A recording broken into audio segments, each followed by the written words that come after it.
Right, good evening, guys. Am I audible and visible to all of you? Can I get a quick confirmation on the chat box? If I'm audible and visible, if you can just let me know, put down a yes on the chat box, that would be great. Super, right, okay. So I think Chanasa will also join, but till then I'll make a start. So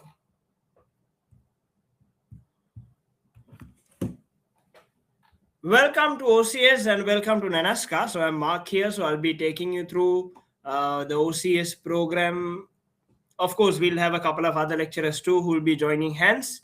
So pretty much I'll be there to trouble you all throughout over the next, 6 to 7 weeks, right? So today what we'll be doing is we'll be just taking a quick introductory start, and our classes will be starting from Sunday, right? So today let's just take a look at what the case study is about, what are the expectations from your end, what we have in what we will do in class, the course plan, whatnot, right? So that will be basically the outline, the plan that we are trying to discuss today. So yeah, so we've got a right. So to start off, well, we'll just do a quick introduction. So if you can let me know your name and whether you are coming down from the FLP or the OTQ route, and then if you are employed, okay, what do you currently do? If you're a student, you can say that you are a student, whatever.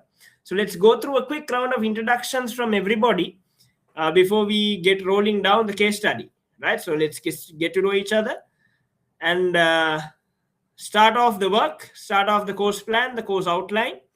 So quickly, can you all type in the chat box your name, where you're from, FLP or the OTQ route, then where do you work? So, just to know some details on you guys.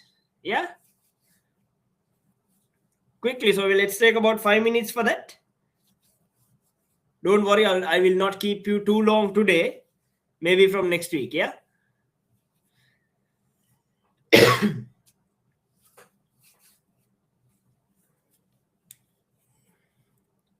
Hi, Maheshika. So, rest of it, I see your name on the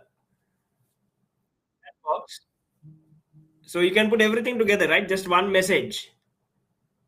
Just one message. I know your name, so your names are visible. So, just one message on the information. Yeah. Hi, Janmi. Okay, you're at JK on FLP. Good. What about the others? Yeah, something simple like that.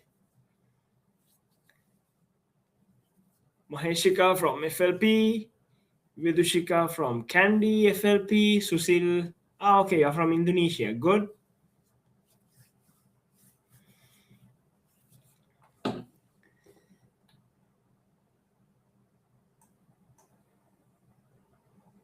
Okay, you're from Business Analytics. Janit, bachelor's in chemical. Wow, super. Then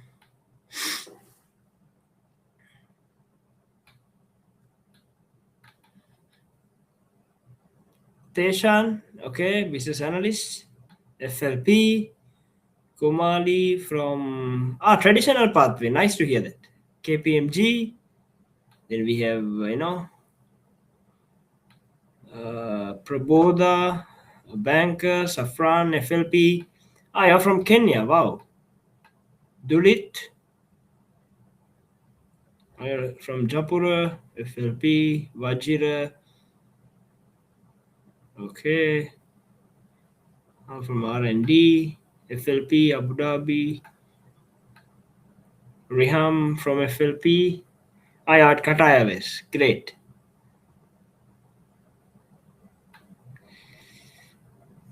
SAP Finance Consultant. Hi Niranjala. Jaini from FLP. University of Kelaniya. Abdul Rahman from UOC. Hasini, you're from Australia. FLP. Chamindu from FLP, undergraduate at USJ. Others? Is that all?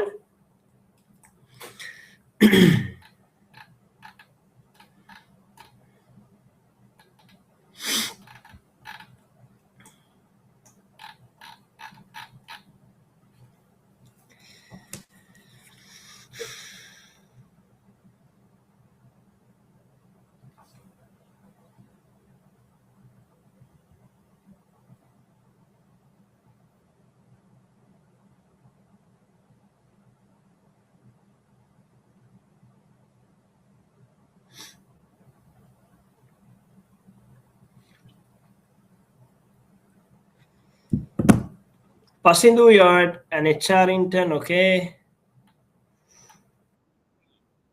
From FLP at CBL, okay? Hirantiat from Mobitel, Odit working at Indian Bank. Good. So we have a good mix of people coming around, and super. Right. So we have we have bankers, we have working people working in airlines, we have people working for IT, SAP consultants, then we have account managers, right? So then we have people who are working abroad as well, from Kenya, Australia, Qatar, yeah, Dubai. Then we have a few undergraduates as well. We have people working for CBL. Then we have I'm trying to get a quick summary. Yeah, John Keel's IT. So yeah, so we've got a good mix of people. So guys, why I wanted to know that is basically to understand, right? What sort of a background do we all come from? So basically, you guys can always interact with each other. Let's say you're flying and then you're on Qatar Airways, you have a problem with your seat, you have a problem with your flight, you have a person here to contact, right? So I mean, it's something beyond learning that we've got to adapt in case studies, right? Especially when it comes to professional courses, right? Try to build connections, try to build networks, relationships as much as possible. Somewhere down the line you will need them.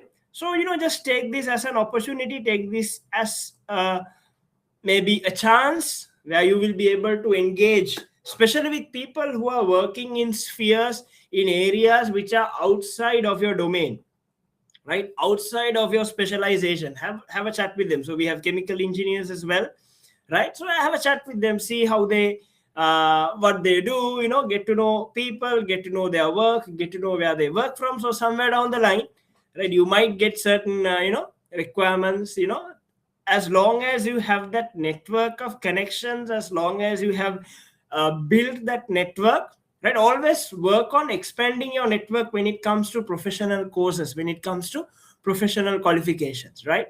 So yeah, your first few jobs, maybe you'll have to face interviews and go. Then after that, it may be purely based on connections, based on recommendations, right? Your peers, your colleagues, your superiors, right? Maybe just try to always expand that network. So that will help you build a lot of driving characteristics within you as well. It could be the mindset, right? You are not simply mingling along with people that are from your domain only, right? You try to take a step beyond, explore and see what is around, what's happening around in other industries, in other sectors, right? It could be in the service sector, manufacturing sector, trading sector, right? Airlines, whatnot, right? So try to always mingle with people, get to know, make this group also one of the as such tools, so that you are able to expand yourself, at least widen your knowledge and understanding of what's happening around us. So that knowledge of what's happening around you, I mean, that's really important when it comes to business decision making, right? We should not always be on a silo, we should not be always be sitting around the same people always, right? So that's when you are exposed to a lot of ideas, you are exposed to a lot of things, processes, right? Facts, information that are happening around you, which may be useful somewhere down the line. It could be in terms of making business decisions, it could be in improving yourself, it could be in transforming you to an entrepreneur, right? So you have a long way to go. So therefore, make maximum use of this opportunity. So we will be having about 4 hybrid sessions as well, where you can come down physically to the institute. So make use of those opportunities as well. Come, talk to people, meet people. I mean, that will be more fun, right, and engaging than conducting online sessions. So which is why more than 50%, I mean almost 4 to 5 sessions we have planned to have hybrid this time, because we've got a lot of feedback from students as well, given the fact that they prefer a lot more hybrid sessions than purely online sessions that are delivered on a remote mode, right? So the timetable will be shared with you, where the hybrid sessions will be clearly demarcated and say, look here, these are the dates, this is the time, then this is where you have to come. So make maximum use of those sessions as well, right? So make it a point not only to learn but also to build connections, because SEMA is all about helping people and businesses succeed. So it's not only the knowledge, it's not only the technical competencies, but it's something also a little bit beyond that, that will mold you into a proper professional who can make such business decisions, right? So Chana sir will be here to talk a little bit more on SEMA, so I will not be touching on that part of it, but what I just want to highlight is getting to know all of you, where you come from. So I can see almost 90% of you are from the FLP pathway. So that means I presume you would have already got access to your modules, or whatever you call it, right? You have 3 modules to complete before you do your exam, or before you do your case study exam. So I presume, I mean, you have already started work on that, right? Because we have only a limited amount of weeks available for us for the case study exam. So I want everybody to have completed your FLP competencies at least by the end of December. So you have about, almost a good 2 to 2.5 weeks remaining, right? A few holidays also coming up. I'm not telling you to study during the holidays, but then, it's all about optimizing your time and making sure you complete competencies, E1, F1, P1 by the end of the month, right? So then you have a good 1.5 months to focus only on the case study, right? Earlier the better. So I'm not telling you to wait until the end of the month. End of the month would be a ideal timeline, but try your level best to finish it off as soon as possible, right? Try your level best to finish it off as soon as possible. Why I say that is, that will give you ample time to prepare yourself for the case study. That will give you ample time, about 4 to 5 weeks, right, to focus only on the case study, right? So that time frame is actually needed for us to prepare you, for you to get familiarized, for you to practice, and for you to be able to build that confidence in attempting the case study examination in the beginning of February, right? I hope you got my point. So the first deadline that you have to establish is that making sure you complete your competencies, because that knowledge is also critical for us when it comes to cracking down the case study, right? Your E1, F1, P1 is crucial, right? Having said that, yes, we do have a few refresh series sessions for you to give those in-depth technical knowledge in terms of the key theories that are needed for the case study, right? So therefore, make it a point to complete your competencies as soon as possible, sooner the better, so that you have a minimum of 5 to 6 weeks, or let's say 5 weeks at least, to focus only on the case study.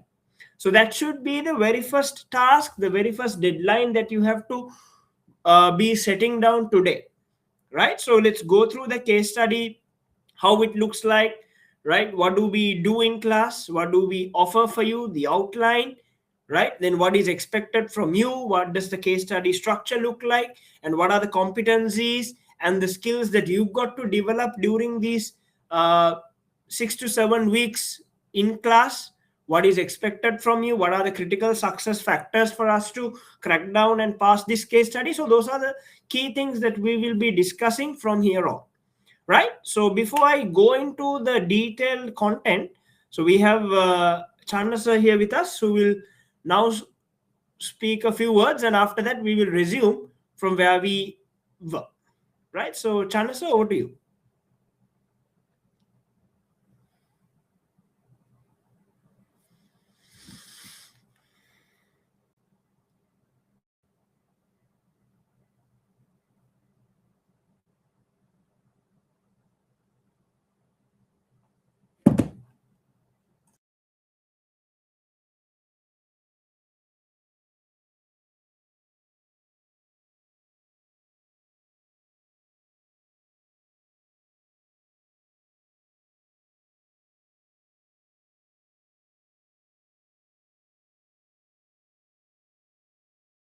There's a technical issue where he will rejoin with us again. So yeah, so if you look at the right, so before I go down to the content of the case study itself, now what is the case study do we have this time around, that is for your February 2026 examination?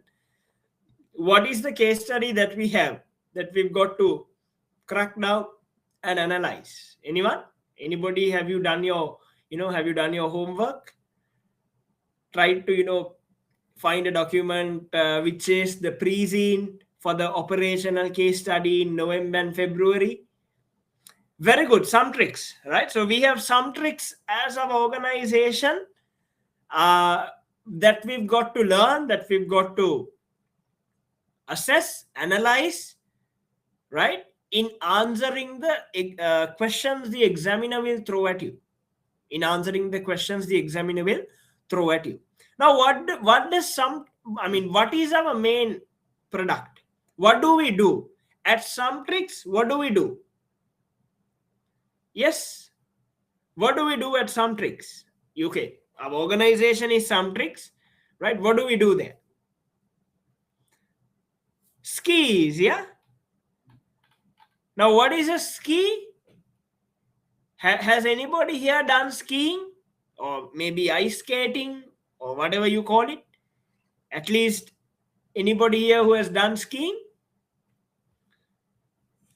A pretty much predominant sport in the European culture, right? So yeah, so we'll talk about those interesting facts as we go on.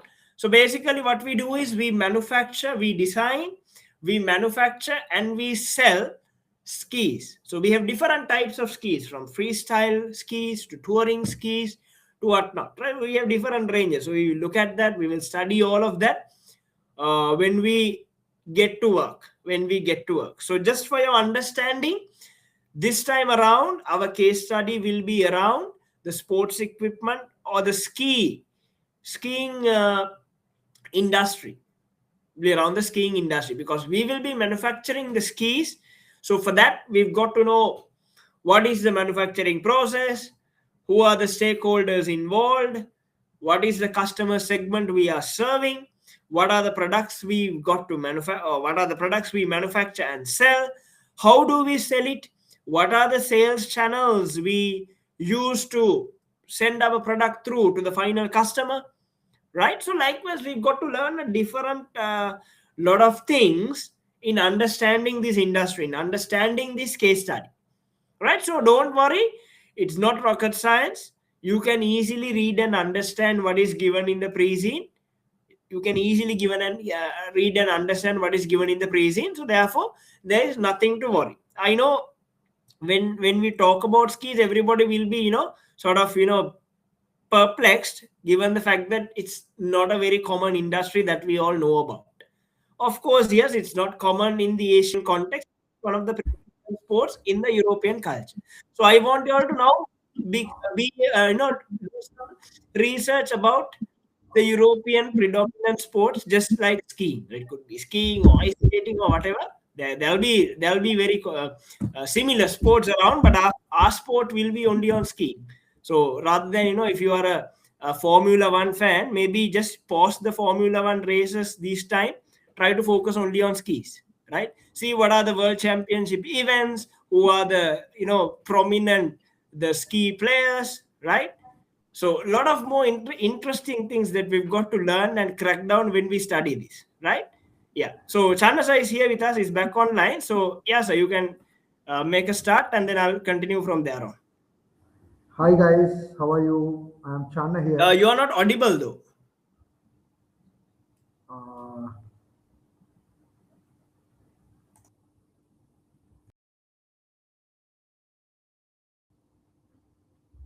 can you hear me now?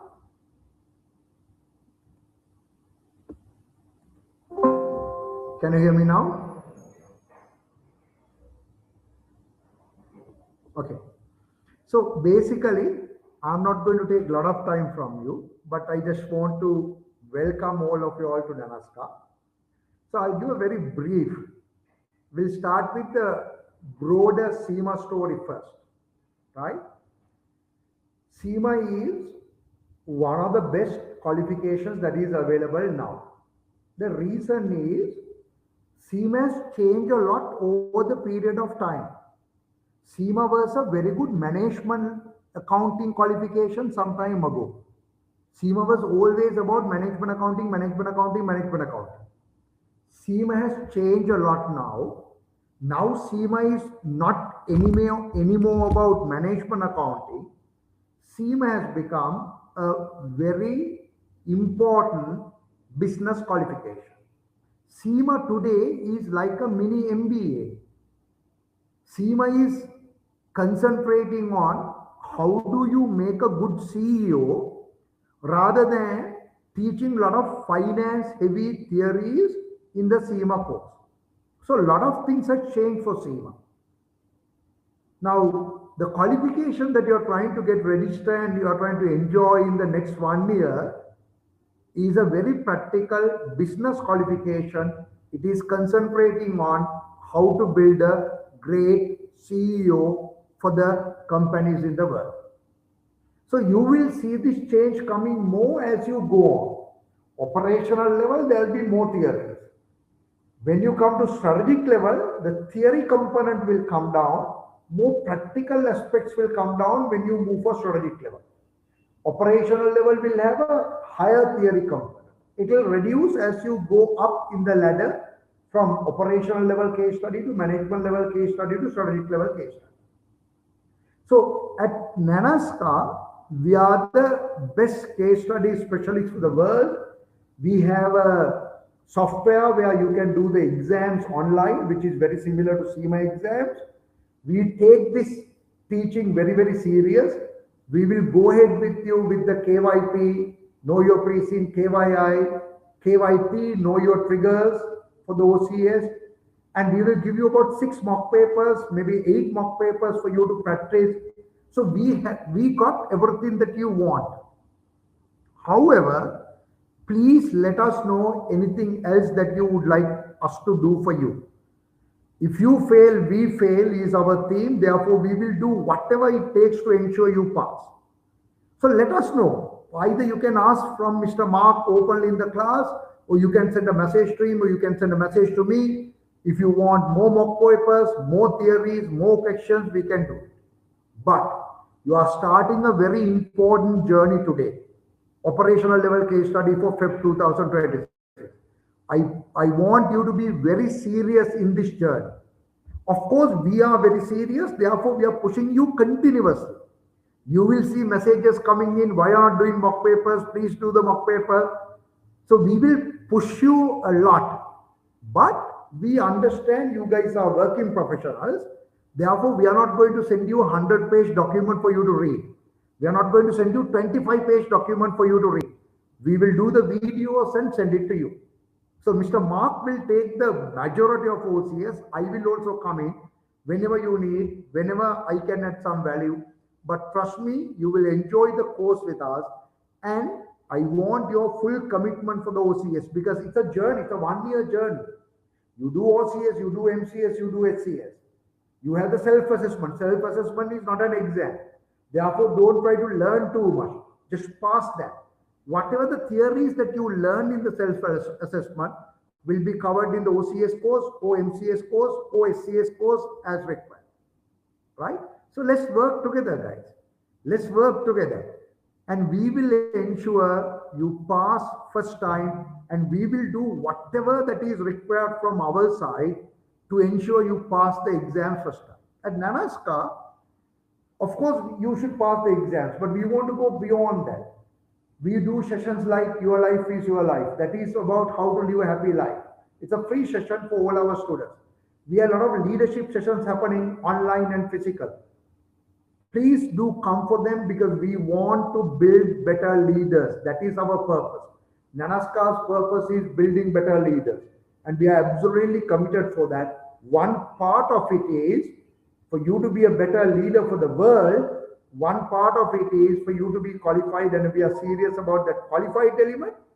And then we are very, very serious about how do we build a better leader for the world. So there's a pre-scene available. You can't just read the pre-scene. You got to live in the pre-scene. You got to study about that pre-scene. We are not pushing you very hard to go and study the industry because we have the KYI, know your industry. That we have studied the industry, we are giving you a summary. But when you Google, when you try to learn about the industry, it is fresh news for you. It remembers better. It reflects better. It stores in your mind better. So get involved actively about the industry. See what is happening in the industry. I know it is a well-known, I know it is not a well-known industry. Strategic level case studies, electric vehicles. That is more familiar. But sometimes you get unknown industries. Last time strategic level case study was satellite manufacturing, not in this part of the world. But it doesn't matter. That is why the KYI is there, know your industry is there. That is why we are here to help you to understand the industry. So we shall work together. We have a job. We will do it perfectly. You have a job. I want all of your help to do it perfectly from your side. So you complete OCS, complete MCS, complete SCS, and say goodbye to Seema and tell us, Channa, Mark, we don't want to see you again ever. We are qualified now. That's the journey that we would like to go ahead with you. So Nanaska, I am sure we are the best for the case study. We have the highest number of FLP registrations. Therefore, you are in good hands, and whatever the changes that you are needed within the course will provide. Whatever the additional support that you need, we are here to provide. So let's work together. That's my simple message. I'll see you again in one of the classes as you go. Right? So my number is here. If you want to maybe send me a WhatsApp message, clarify something, I'm always here for you.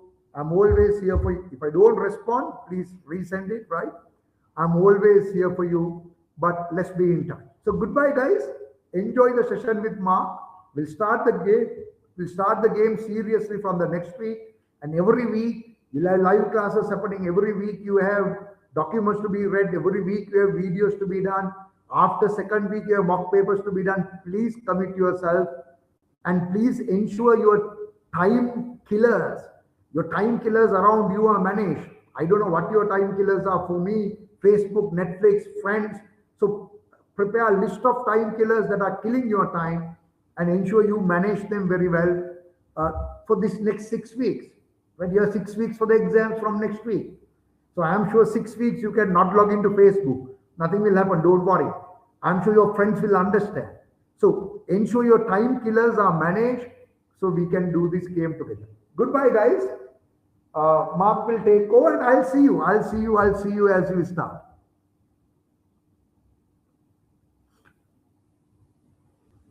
Mark, you can start.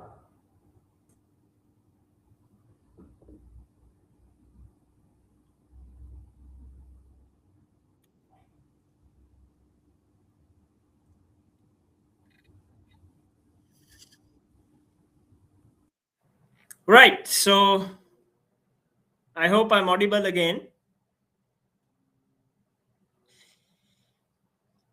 Right. Super. So we just understood what our case study was. Basically, some tricks. What we do is we design and we manufacture and we sell skis. Right. So the ski industry is one of the pretty much highly seen in the European culture. But then again, we do have artificial snowing facilities even in countries like Dubai, where we've seen this sport gradually picking up. But it's something that was principally where people engaged are from the European region, right? So that's a little bit about the sport. So we'll learn something more when we discuss the pre-scene. So in terms of the content or the outline of the course, so we have a few areas or a few documents that we will be discussing in class, right? So starting with know your pre-scene. Now know your pre-scene is basically a document that we have which will be a short form, a much more shorter form of your pre-scene document, right? Now remember, I'll be using two words throughout. I'll be using two words throughout, that is pre-scene and the unseen. Now, what is a pre-scene? Pre-scene is some tricks, the document given to you by SEMA, the document issued to us by SEMA, which will be the reference material for our case study examination. Now, what do I call as the unseen? Unseen is your exam paper. Unseen is your exam paper, right? So pre-seen and the unseen. So unseen, you will be seeing that only on the exam day, or in other words, the mock papers we discuss is our unseen. Pre-seen is the pre-seen document issued to us by SEMA. So before we conclude, I will upload the document on the chat box so that you can download it, right?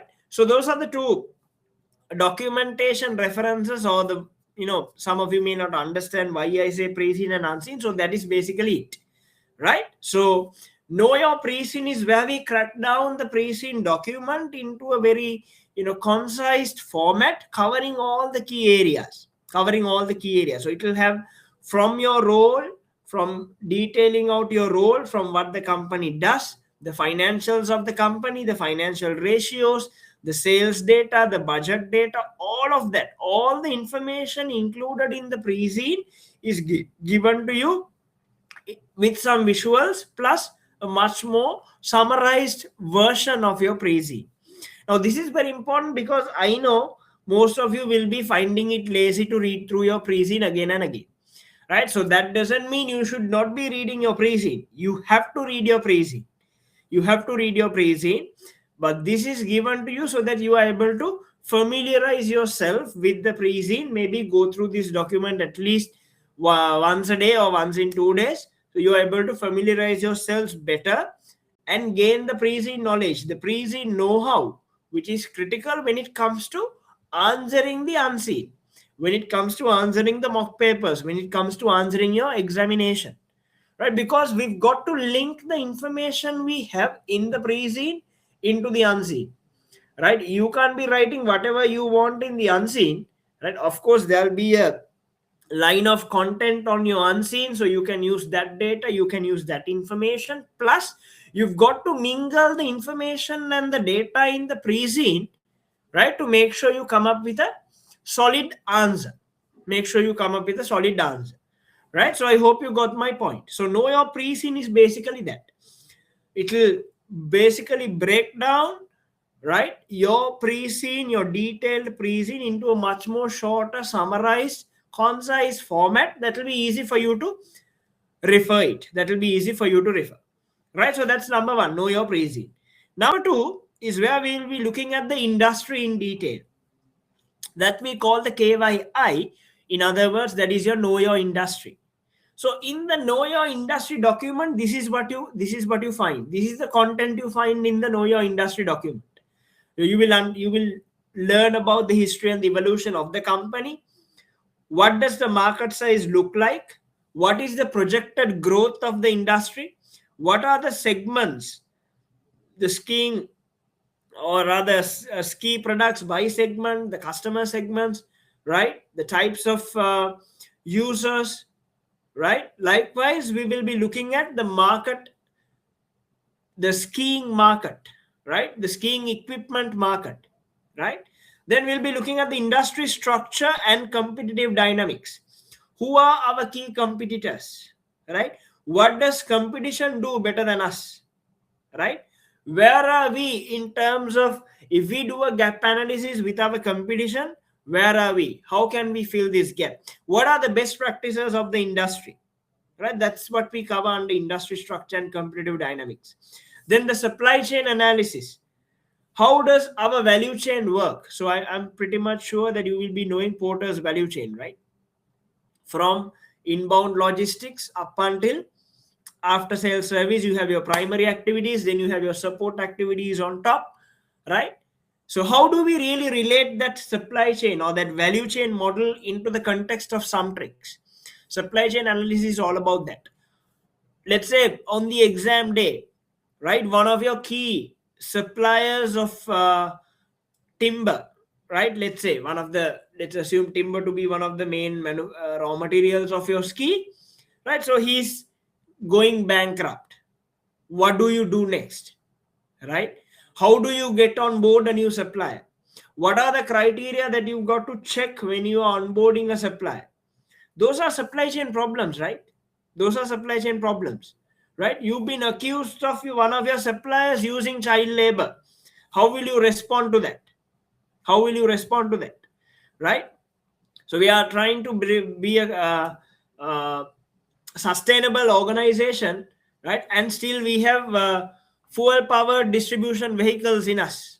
How do we make sure we convert our fleet so that we achieve our sustainability objectives over the next 2 to 3 years? Maybe convert them to EVs, convert them to hybrid vehicles, right? Or you outsource your distribution function to a company that does sustainable, a company that uses these type of vehicles for delivery. Those are supply chain problems that we've got to know, right? So that's what we will analyze, right? Sustainability in the industry, AI in marketing. Now this is very important.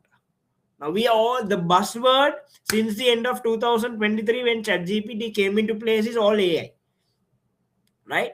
But do we really know what AI can do, right? How can we use AI in the context of some tricks? In terms of, it could be in terms of marketing, it could be in terms of optimizing our product portfolio, it could be in terms of optimizing our product design so that it is more appealing to the market when we position our product against that of the competitors, right? So the use of AI can be very vast in various by various means in various spheres.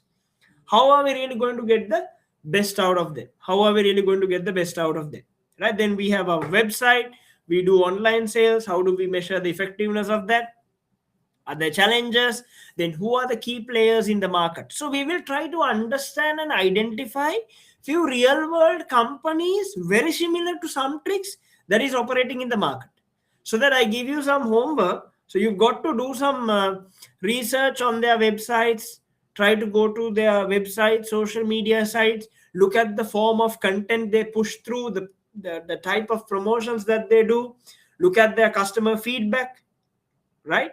Look at the customers feedback, right? Likewise, you've got to immerse yourself in this industry over these next 6 weeks, right? So when you have gone through such real world organizations, such real world companies, only when you see a problem, it could be in your mock exam, it could be in your actual exam day, that's when, if you are a part of the industry, if you have done your research, if you know what the real world companies does, that's when that will help you to answer these questions in a more practical way, whereby you are able to apply what you have learned in the practical context.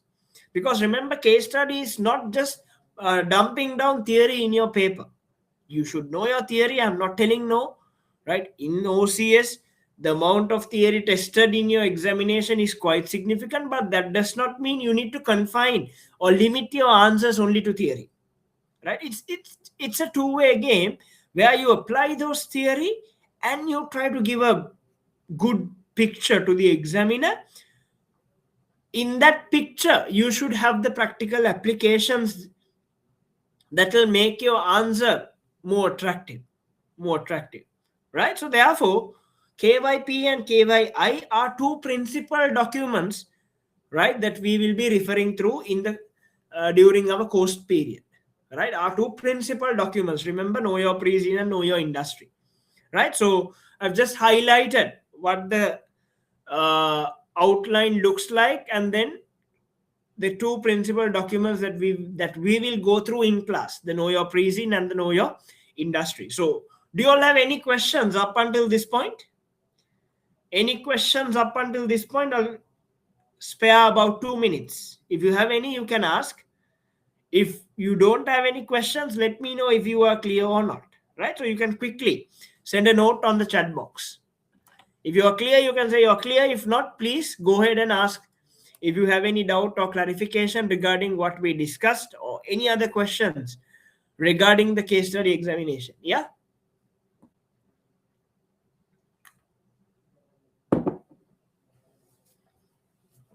Pasindu, your comment is not very clear to me. Questions are asked based on the subject related to operational case study by not focusing on essential subjects. What does that mean? If you can elaborate a little bit, or so Janmi, I'll come to that. I have a slide on that. Don't worry.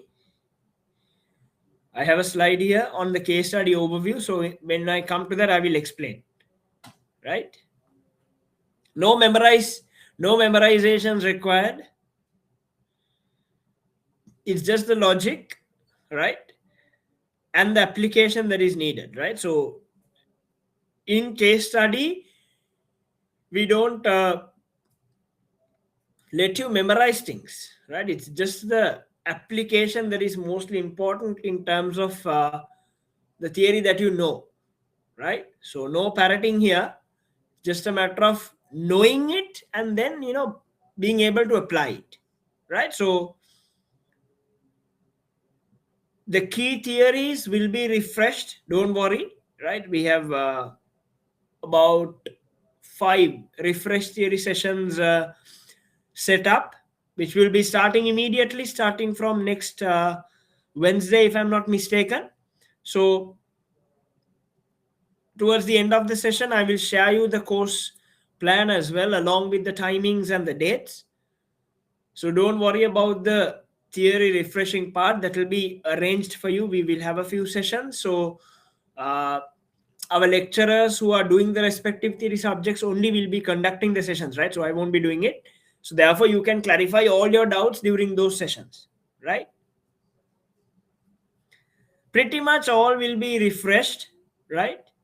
List of theories, yes, there is a list of theories.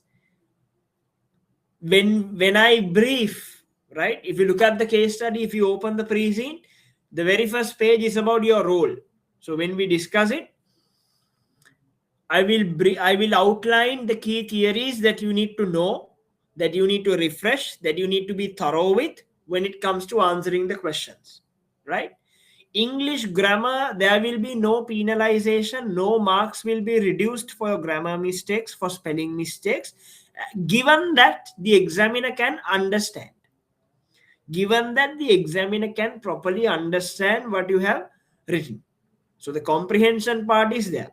So that means you can't afford significant grammatical or spelling mistakes, but here and there, 1 or 2, no problem, right? As long as the examiner can understand the phrase, what you're trying to say, you will be given marks. You will be given marks, right?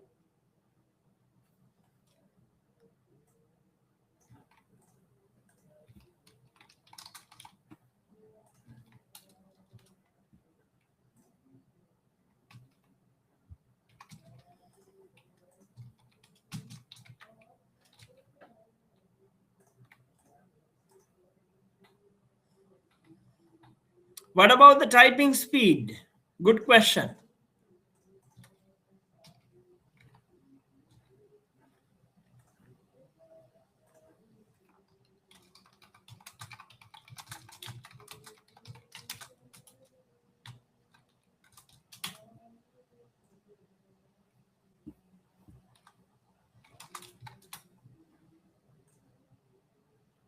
So when it comes to typing speed, guys, what I always tell is a minimum of 30 to 35 words per minute is what should be your speed, right? A minimum of 30 to 35 words per minute, right?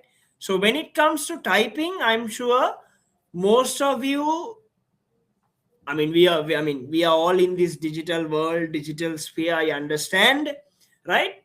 But so far, given the problems the student have been facing over the past, this has not been a significant problem. So don't worry. But what we do in class is every week I will get an update of your WPM.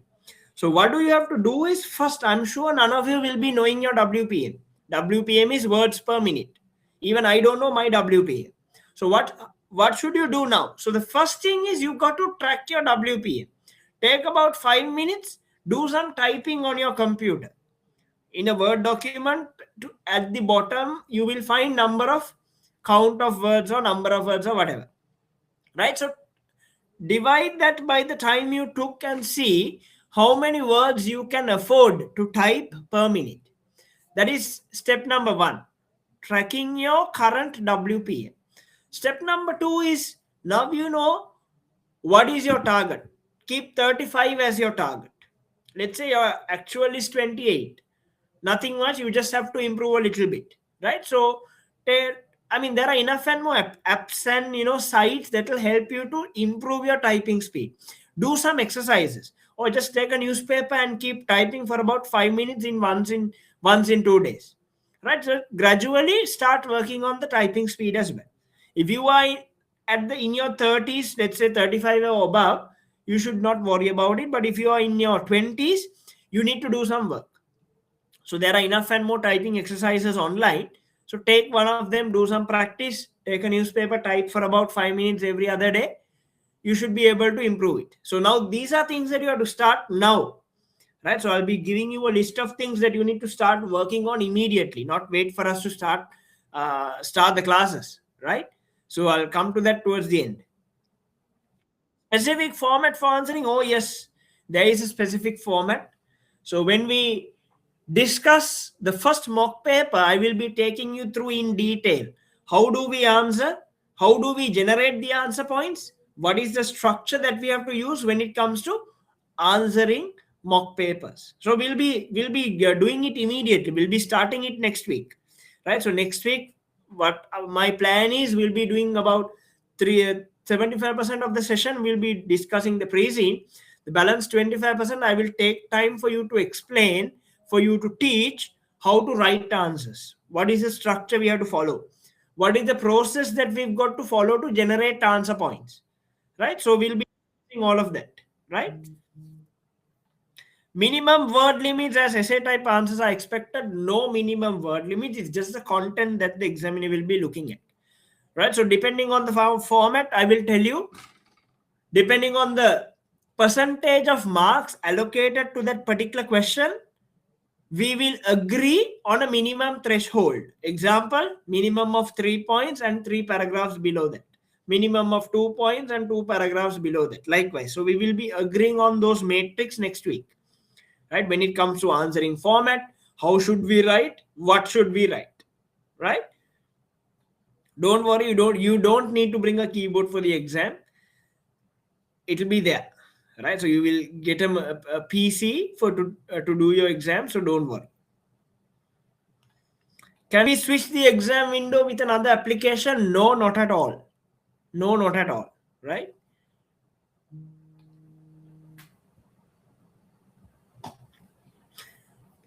Can we take the exam at our place with our laptop? And do we need to turn on our camera? Yes, you have to.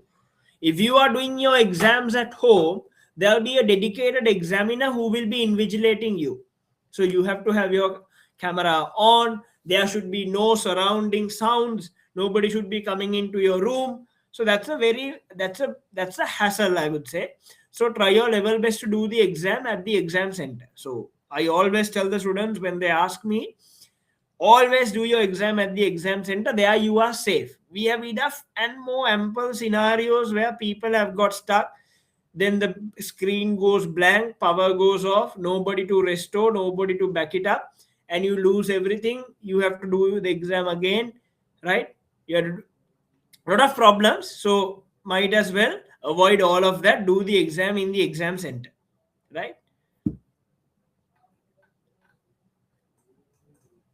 What if we don't have an exam center where you am? No option, my friend. Then you have to do it at home, right? You have to do it at home. So make sure you have a stable power connection, stable data connection. So make sure you have all of those facilities in advance.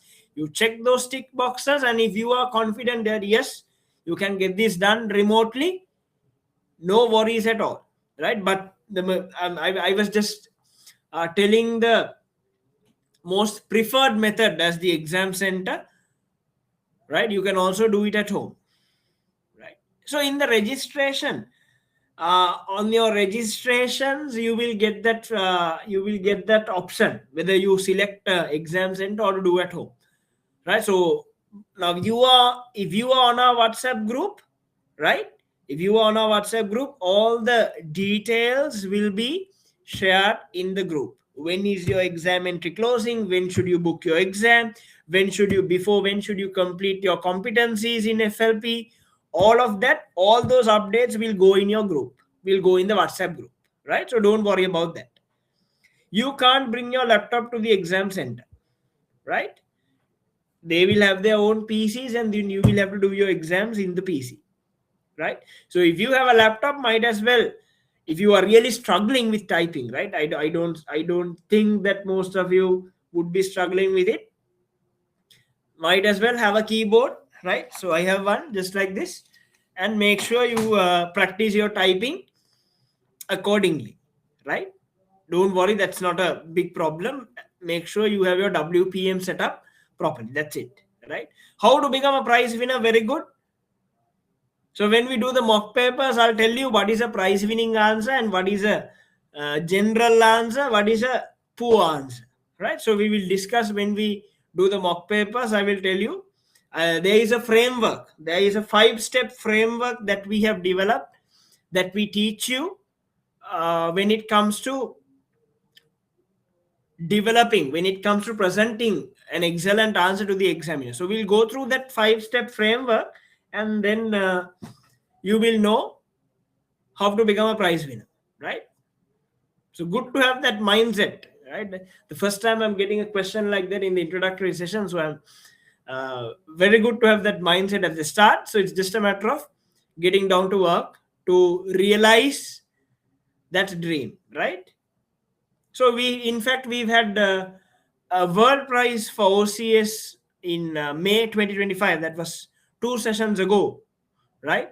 So we had Sri Lankan first and the world fifth, if I'm not mistaken, right? So Nanaska is, we have at least a minimum of 2 prize winners every session, right? So yes, I'm sure that you need to be trying to get a prize from day one, right? So I mean, that has to be your goal. We have to set it high and then work towards it. Pass mark is 80 out of 150. Pass mark is 80 out of 150. Right.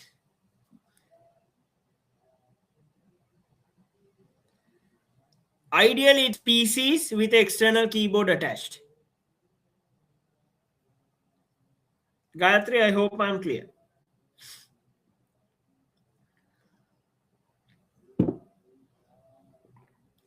Right. Anything else?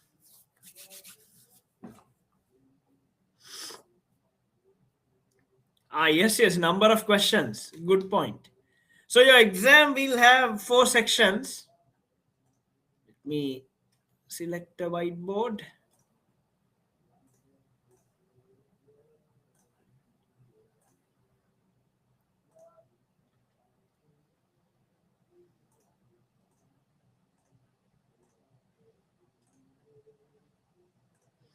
So if you look at your OCS examination paper, right?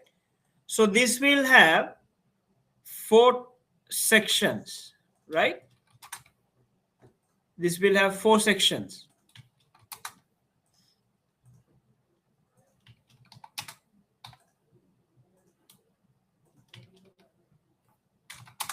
So this will have 4 sections, right? So your exam paper, you will be given how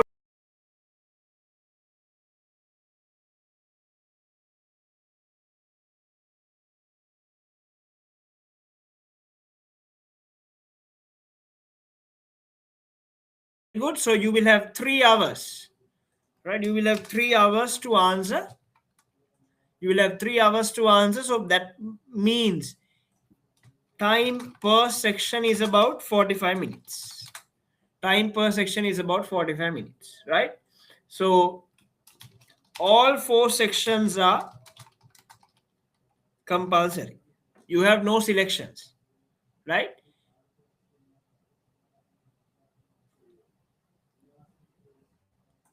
No selections available, no choices for you. All sections, all questions are compulsory. Now each section will have, right, if you look at per section, minimum you will have 2 questions, maximum you can have up to 4 questions as well, right? Per section, if you look at the number of questions, right, if you look at the number of questions, you can have a minimum of 2 questions per section or a maximum of up to 4 questions per section. You got my point?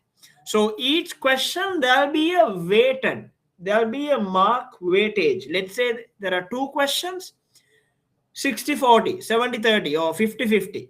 If there are 4 questions, 30-20, 20-30, likewise. So there'll be a percentage of marks allocated for each section. So you will not know how many marks are allocated. Instead, you will be given a percentage of marks allocated. So there will be an indication on percentage of marks allocated for these questions. Right? So you can see all of that when we next week, when I explain to you all in terms of, I will take mock number 1 and I will do it with you. We will discuss it in class, right? We will discuss all these problems, that how much of time should you allocate, how should you generate your answer points, what should be your answering structure, how should you generate your answer points, how much should you write, right? The 5-step framework I told you that should be used in creating or developing your answer. So all of that will be points of discussion next week, which is why we have organized a hybrid session too, because the learning will be quite a lot. You have to use that knowledge as the base to start answering papers from mock number 2 itself. So you will have about 10 mock papers that we will give you. So now I told you about KYP and KYI. Next step, the most important thing will be your mock papers. So mock paper, each mock paper is, you can take it as one exam paper. So how many mock papers will you have? You will have a minimum of 10 papers, right? So you will be doing 10 examinations before you do your final exam. You just take it that way, right? So first paper is what we will discuss next week in class. So first paper you don't have to do. We give you the paper, we give you the answer. It's just a matter of learning how to write, what to write, how much to write, learning your time management, right? So therefore, you will have 9 papers to write in a exam mode, in a timed mode. 9 papers to write in a timed mode, right? So therefore, that is the task you have at hand when preparing yourself for the examination. Right? So 10 mock papers, right? I don't think anybody else would do it. So we don't worry, we will manage our time accordingly. We have planned the timing, planned the sessions also in a way that we are able to discuss all these papers in class, right? So what I want from you guys is that you stick to the plan that we give you. So we give you week 3, you have to attempt mock 3. Week 4, you have to attempt mock 5 and 6. Likewise, we give you a time frame and a plan to finish off and attempt your mock papers. So you have to stick to that plan. Otherwise, you're going to pack everything up and pile everything up on the day before the exam. So that should not happen. You need to work to a plan. We will give you the course plan, so you will be knowing what will be discussed in the next class. If you come to the session, if you come to a mock exam, mock paper discussion, or we call it a mock paper review session, right, without having done the mock paper, you're not learning anything, right? So make sure you try your level best to attempt it and come and sit for the review session. That's when you will have some learning, because we've got to continuously improve. I know nobody will get 100 marks in mock paper 2. Everybody will get 20 marks, 30 marks. Not a problem at all. But if you still get 20 marks in mock 3, that is your problem. If you still get 20 marks in mock 4, that is your problem. Right? What we do is we give you a continuous improvement plan. You attempt mock 2, then we have a one-to-one session with you. Look here, these are the problems, these are the weaknesses we identified, these are the things that you have to improve in your next mock. You have to apply those things in your next mock and write it accordingly. If you write it the way you want, ignoring the comments, ignoring the feedback, ignoring the review that we have shared with you, you're not learning, you're not continuously improving. Right? So our journey, let's make it a continuous improvement journey, and use these mock exam papers effectively. So mock 1, I told you our plan. Mock 2, you will attempt it first, then I will discuss it in class, and you will have a one-to-one session with our support staff members. So you will have about 3 times you will be going through that mock. Right? So we will not be having individual one-to-one sessions for all mock papers. We'll pick about 3 or 4 mock papers and then have one-to-one sessions with you. But we'll try to review all papers in class. So I will myself, and Osman will also support me in that. So we will try to discuss all the questions, all the mock papers in class, somehow or the other. Right? So we will be taking a few sections. When we have the hybrid sessions, we will be doing it in class. Right? So we have a lot of activities lined up so that we make you engaged during this session. So I will be a little bit of a pain to you behind your back, getting to you to do mock papers. So you all will be allocated to a group where we will assign a supervision member that will help you and assist you, who will remind you of the timelines, the mock completions, to all of that. So from after next week, you all will be allocated to those particular groups as well. Sole objective is we get the mock papers done. If you have any issue with Nanaska with the mock marking or whatever, if there are any delays, if there are any documents that you need, any help you need, yes, you can use those groups as well to reach out as our helpline. Right? So you already are in a group, I presume that. Apart from that, you will be allocated with a supervising member to another group as well, so that your mock writing plan is focused and we follow up on that. Right? Is everybody clear on the mock papers, the exam type, the sections, the questions, and all of that? So remember, this will be one of the critical success factors for you to pass your examination. Right? The mock papers will be one of the critical success factors in passing your examination. So please don't take that for granted. I want everybody to focus especially on the mock papers we give, because we've had a lot of good feedback over the past, where our objective of giving 10 mock papers is that we try to anticipate the examiner as much as possible. Right? We try to anticipate what will come in the exam. Would you be able to give a target mock exam? Yes. If you go through all our 10 mock papers and go to the exam, 95% you are there. 95% you are there. Right? So don't worry about that. So my job is to give you multiple scenarios, multiple mock papers, so that I also try to anticipate what the examiner might ask on the exam day. So for that to happen, you of course have to support from your end by making sure you attempt and attend all these mock papers. Am I clear? So don't worry about the target papers. If you do have a mock papers and the possible issues, you are 95% there. Right? So there has been the feedback in the past as well. You can talk to our past students. So we always prioritize mock marking, mock paper on time completion because of that. Right? We somehow want to, somehow or the other, anticipate what the examiner will throw at you on the exam day. That is the sole reason why we give you such a number of mock papers. Right? So you will have a lot of work to do. Trust me, you will have a lot of work to do. Right? As Chandra mentioned, for 6 weeks, you will have to take a break, right, from your time killers. Allocate that time to this. Maybe start from 1 hour per day or half an hour per day. Right? Just do some work relating to the case study. Gradually try to increase your time limits as well. Right. Are we clear up to this point? Can I get a heads up on the chat box? Is everybody clear up to this point?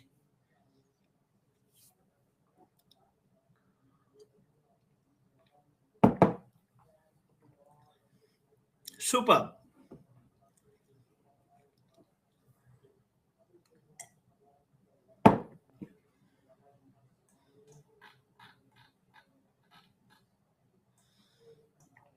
Right. So going back to our content.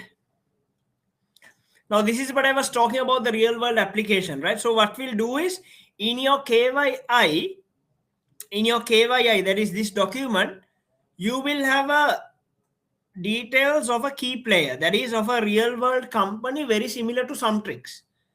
A real world company that is operating very similar to Sumtrix, right? So then you can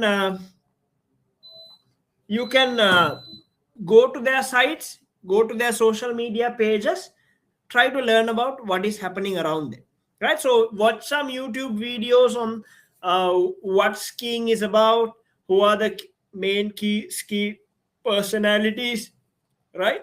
So likewise, we will also share some links with you on the group. So this week what I want is to just I'm sure, I mean, this is something brand new to all of us, right? This industry is something brand new to all of us. So this week what I want you to do is just do some research, familiarize yourself with the industry, know what the industry is like, know the key trends, just understand some real world companies who are manufacturing and selling skis, right? Watch some videos on skiing, the key championship events that is happening throughout the year. Especially, I mean, this is a time period where we have these events a lot, because it's mostly skewed towards the winter season where there is a lot of snow, right?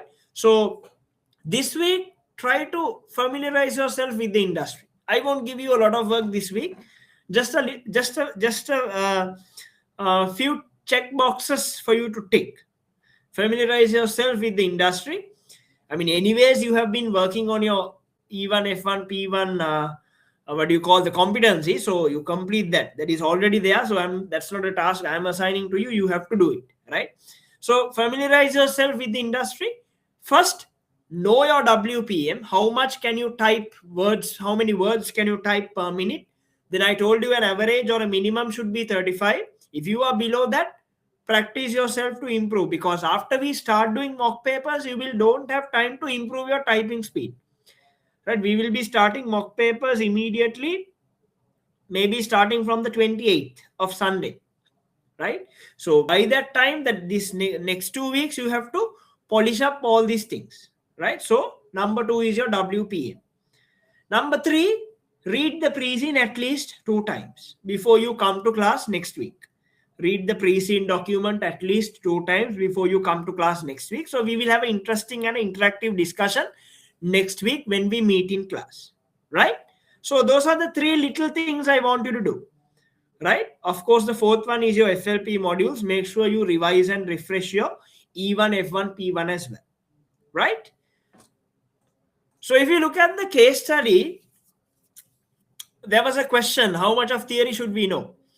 So in OCS, 60 to 70% of your examination will be based on. This doesn't mean that you have to write theory, right? I'm telling you, the questions will be based on 60 to 70%. You need to know your theory for you to answer your questions properly.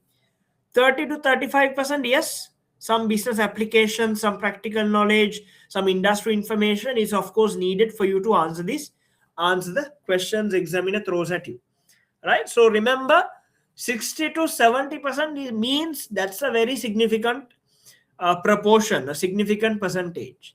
So you have to make sure you are comfortable with your theory as well. What do I mean when I say theory? E1, F1, P1, right? Then what are the key theories that you have to know? I will outline them next week when we discuss our role. Right now, we are a finance officer in Sumtrix. As a finance officer, what is expected from you? What is expected from you? Now, that's what we will do in class, and we will categorize it to the respective theory. Is this job role coming under E1, F1 or P1? Right? So likewise, we will have a discussion there to understand if it's theory, okay, what are the key theoretical areas that you have to be comfortable with, that you have to be thorough with when it comes to refining your technical competencies, right? Now, out of that 60 to 70%, you can see I have broken it down by subject. Now, this is the most critical one. Your P1 will have a majority of the share. Almost 60% will be from your P1. About 25% will be from your F1. The balance will be from your E1. E1, of course, guys, nobody has nothing to worry. You simply read and understand what is there, right? And even on the exam day itself, if you know a little bit about the concept, it's just a matter of elaborating it to the context of some tricks. But F1 and P1, right, are your technical subjects. F1 and P1, so financial accounting, management accounting, and your digital finance, right? That is your E1, right? E1 is all about the enterprise business related theory, right? So E1 and P1 is your management accounting, right? F1 will be your financial accounting, right? So these are the two critical theories. It makes up to about 80% of the majority of the theory that will be tested in your examination, right? So always make sure you focus on P1 and F1. You focus on P1 and F1, your management accounting and your financial accounting, right? So even digital finance is something that you can read, go through some articles, applications, and understand. It's not heavily technical. It's not heavily technical at all, right? It's manageable by self-study. So, but anyway, we will have one refresh series session for E1 as well.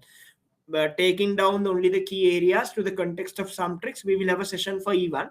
But we will have 3 sessions for F1 and 2 sessions for P1. So that is the plan for you to revise or to refresh your theory. So these 6 sessions are critical, and I don't want anybody of you to miss that, right? So we are planning ideally 2 sessions for P1, then about 3 sessions for F1, 2 or 3, and then 1 session for E1. So you will have a minimum of 5 sessions or 6 sessions for your refresh theory, right? So remember, this is very critical, right? That is why I have highlighted it under critical success factors. Your theory is critical because 60 to 70% of what will be tested on the exam day, for you to answer that to the context of pre-scene, to the context of some tricks, you should be knowing your E1, F1 and P1, your digital finance, financial accounting, and your management accounting. Practice mock papers. We give you 10 mock papers. At least 7 of that should be done under exam conditions. How much? 7 papers minimum should be done under exam conditions if you want to think about passing your exam. We always tell minimum of 7 papers have to be done. Otherwise, just forget about passing your exam. No, some people, they just register, just do 1 or 2 papers, they fail at the end. I mean, it's again, nobody is winning, right? So we want to have a win-win situation. Especially you need to win. So if you are to win, make sure you stick to these matrix, right? So minimum of 7 mock papers should be done under exam conditions. That's a must, right? Words per minute we've already discussed. Minimum of 35. If that is below that, immediately start working on it. Do some activities to improve your typing speed. When we start doing mock papers, you will not have time to keep improving your typing speed. It has to be at a decent level, right? Pre-scene know-how. So I told you to read your pre-scene document 2 times and come before we meet next week. So next week I'll be straight away starting from the pre-scene, right? Straight away starting on analyzing the pre-scene. So when we start work on analyzing the pre-scene, by that time, if you have at least a little bit of knowledge on the pre-scene, that will help you a lot. So read it at least 2 times before you come for classes next week. Possible issues and know your triggers. Now, somebody had told us, somebody had said that we need to give a target mock paper or something like that, right? Now, these are those target papers, target documents. Know your triggers means we will give you a document that will analyze the past papers. What sort of questions came in the past? What is the relevant theory area? And how should you be comfortable in answering those? A similar question if it comes up this time. Possible issues is we will analyze the pre-scene and we'll identify a set of possible issues, possible questions, possible issues that you need to be, that might turn up on the exam day. So we are giving you some in advance notification. Look here, these are some possible questions examiner might ask you on the exam day. Might as well prepare and be ready for it. That's a alert or a in advance notification we give you on the exam, the possible issues or the possible questions. Then know your triggers is an analysis of what came in the past papers. We will segment it based on each theory area, based on each variant, and tell you these are the questions which have come in the past. Then you can identify a trend. What are the key questions that are repeating? And you can prepare yourself for this time, for this session's exam as well. So these are few key things that you have to be working around the clock if you are to pass the exam. These are few things that you have to be working around the clock if you have to pass the exam. So lay a plan now itself. You finish your competencies by 31st December. You finish all revising your theory by the 10th. And then it's a matter of taking off, somehow completing the mock papers before the examination. So after you do all these, you do 10 mock papers, you have all the confidence in the world to go and crack down on the exam day. So don't worry. That's the confidence we want to build in you, right? That's the confidence we want to build in you so that you win the game end of the day. But for you to win the game, for you to build that confidence, you don't have all the time in the world. Now that's the challenge. That's the problem that everybody has, right? I know most of you, almost 95% of you are working, right? You will have your respective deadlines. You will be occupied. Yes, understand, totally agreed. But still, you've got to take some time out of your day, of your schedule, and allocate for this, right? So we will be having weekday sessions also, but I'll make sure all the weekday sessions are at least after 8 p.m. so that we can start at about 8:30 and go till about 10 or 10:30, so that you also have that time dedicated after work and all of that to attend the sessions. So timing has been planned accordingly, don't worry. But out of your schedule, out of your time, just spare some time every day from now on. Make that a practice so that you have some time to focus on your work, because end of the day everybody has done an investment, right? And I want all of you to pass, all of you to win. So for us to be on that journey together, it has to be a clap from both hands. So you have to give that commitment. You have to follow the timelines, and you have to do the work we assign to you on a weekly basis. So if you can complete and do all the work we assign to you on a weekly basis, don't worry, you are on the right path, you are on the right track, you are good enough to pass the examination. So let's build that confidence together along the way. There'll be obstacles, there'll be problems. We are here to resolve them and take the next step, right? So are we all clear on the critical success factors? I don't mind even if you take them down. These are the things that we have to be focusing on over the next 6 weeks. Is everybody clear on this part? Can I get a heads up on the chat box? Is everybody clear on this?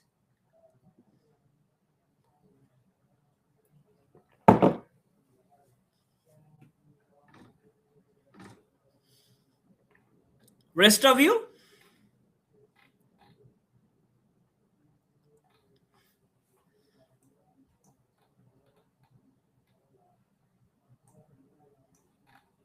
Super. Right. So then before we conclude, so we give you a study plan, the practice mocks timeline, the class schedule, the one-to-one sessions and feedback sessions. Also to add to this, we have about 4 or 5 hybrid sessions planned. So I want all those who can to come for those sessions. So then After the first session, we can discuss on your personal development plan, the problems you're facing. More than that, as I told you at the start, make this an opportunity again to take a leap in your professional journey as well. Get to know people, network, talk to them, right? Simultaneously build those competencies up along with your technical competencies. So which is why we, based on the feedback we have received from last session, we have increased the amount of hybrid sessions and the physical interaction between the students, right, to make sure you get something out of it, right? I mean, otherwise we don't need to spend a lot of time traveling to all of that. So the purpose of why we have increased the amount of hybrid session is for that purpose. So make use of it. So I'm not forcing you anyway, it will be streamed online, but if you can come and participate physically, I think you'll be able to get something beyond something out of it, right? Especially the feedback sessions to whatnot. So don't worry, it will anyway be streamed online, so it will be on a hybrid mode. So we'll be assigning those sessions also along with the plan, right? So let me share with you the tentative uh, plan that we have laid in terms of the schedule.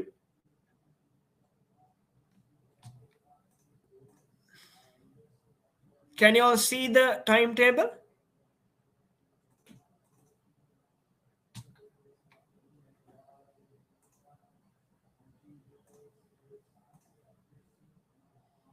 Hold on, let me upload it again. Right, is it visible now?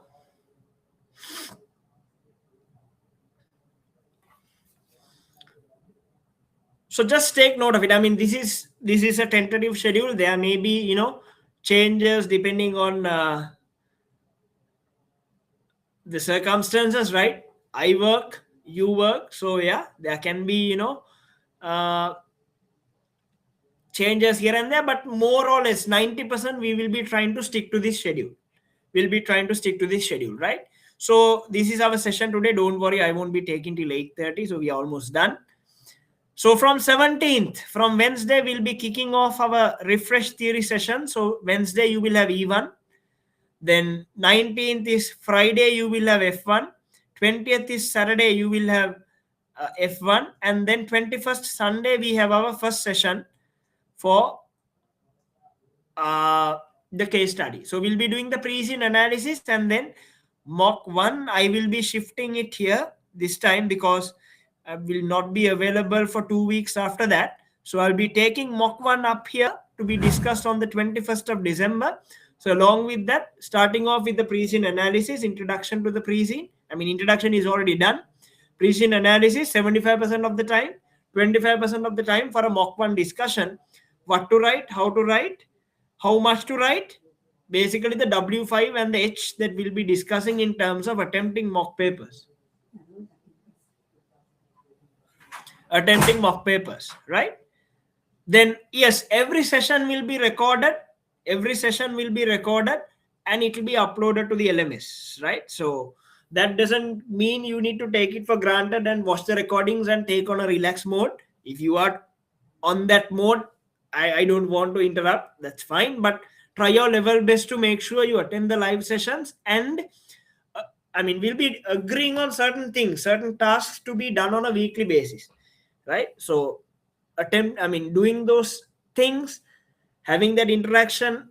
I mean, there may be certain things that I miss out, but you might catch in during the pre-scene analysis. You might ask certain questions, you might see certain points of view that I am unable to see. Now that's the importance of the live sessions, right? So therefore try your level best to come in. Yes, there may be situations here and there where you might have to omit. That's fine, still you can watch the recordings, but all the sessions will be recorded and uploaded to the LMS on the same day or on the next day, right? So 22nd, again Monday, you will be back with F1 refresh theory. 28th is Sunday, you will have a 4-hour refresh theory session again on P1. 30th also on P1, and we'll be starting off 4th January again with a hybrid session, 1:30, 5:30, along with the KYP. So maybe I can take this here as well. So depending on the schedule, we can alter the schedule here and there, but this is a tentative plan. 80 to 90% of the time we might be sticking to this plan over the next 6 weeks. So when is your exam? When is your exam? Anybody? When is your exam?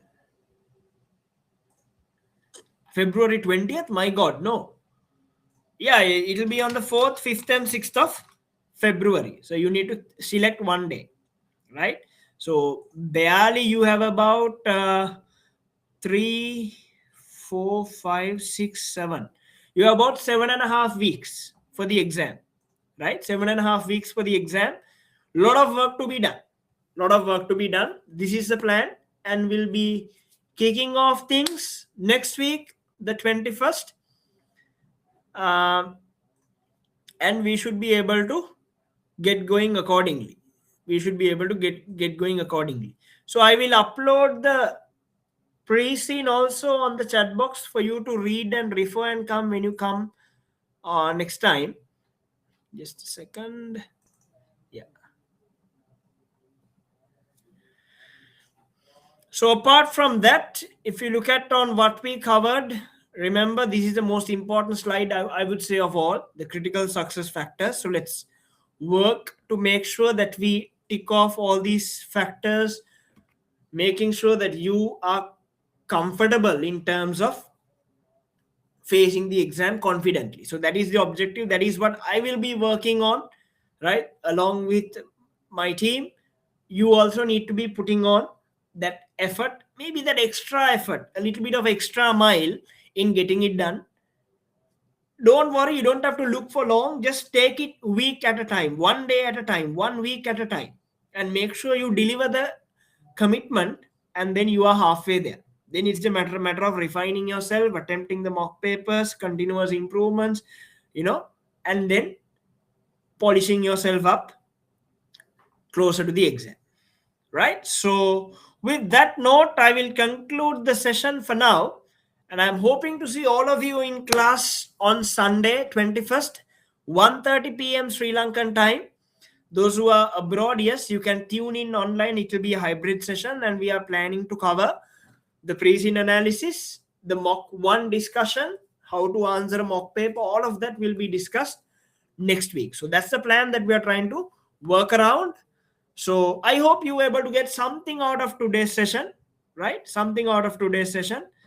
Yeah, sorry, I'm uploading it. So the pre-scene is there on the chat box. You can download it now. So in that case, you can always reach out to me. I'm on the WhatsApp group that you are in, right? So if there's anything, please do reach out. And from after next week, we will allocate you to groups as well. But make sure we keep the conversation going. We keep the session interactive.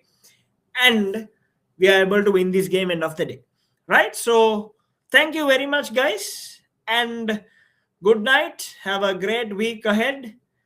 The seasonal implications starting to, even though many of us still don't know that this is December, it is December, right?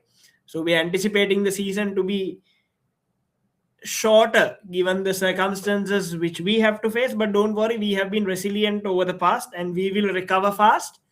So on that note, thank you and good night. You're welcome.